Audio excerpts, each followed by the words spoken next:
మనిషిని హిందువుగా చూడొద్దు, ముస్లింగా చూడొద్దు, క్రైస్తవుడిగా చూడొద్దు, బౌద్ధుడిగా చూడొద్దు. మనిషిని మనిషిగా చూడొద్దు.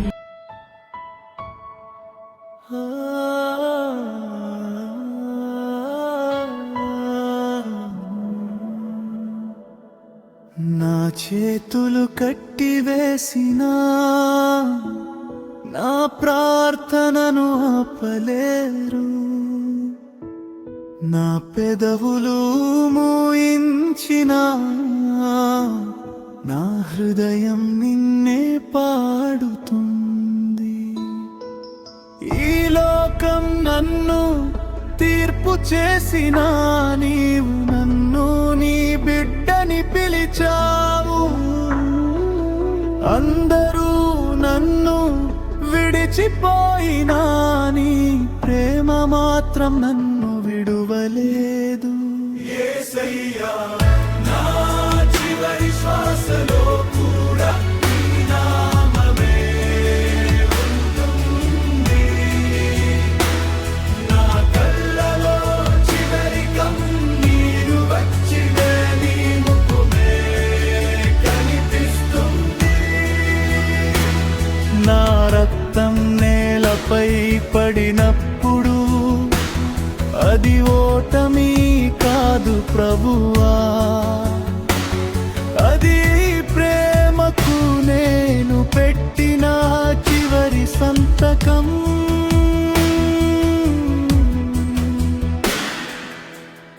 అమ్మ పిలుపు వినిపిస్తుంది, నాన్న కన్నీరు కనిపిస్తుంది. అయినా ప్రభువా,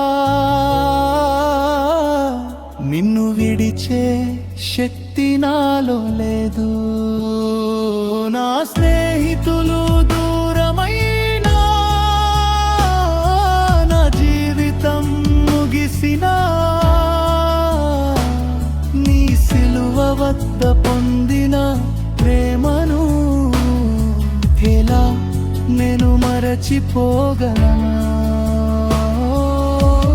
నీవు నా కోసం రక్తం చిందించావు, ఇప్పుడు నేను నీ కోసం నిలబడుతున్నాను. నీవు నా కోసం సిలువను మోసావు, ఇప్పుడు నేను నా సిలువను మోస్తున్నాను. నన్ను చంపగలరు కానీ నా విశ్వాసాన్ని కాదు,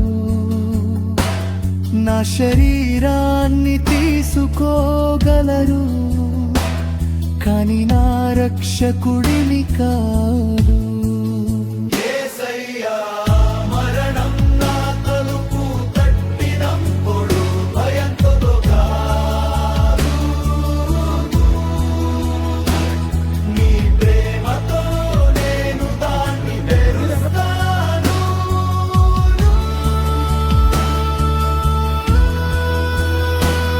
నా చివరి మాట యేసు అయితే, నా చివరి కన్నీరు ఆనందమవుతుంది. నా చివరి శ్వాస ఆగిపోయినా నా ఆత్మని సన్నిధిలో గానం చేస్తుంది. నా రక్తం నీ నామం పాడుతుంది, నా మౌనం నీ మహిమను ప్రకటిస్తుంది. నా మరణం కూడా చెబుతుంది, ఈ యేసు క్రీస్తే నా ప్రభువు.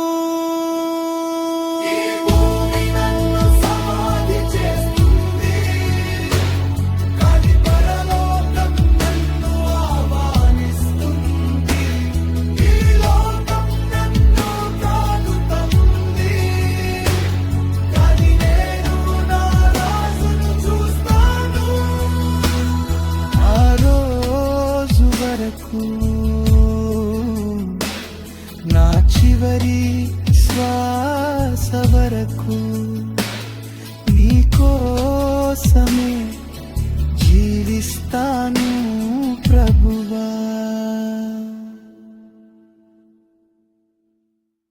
So I request everybody who followed him to be like Praveen.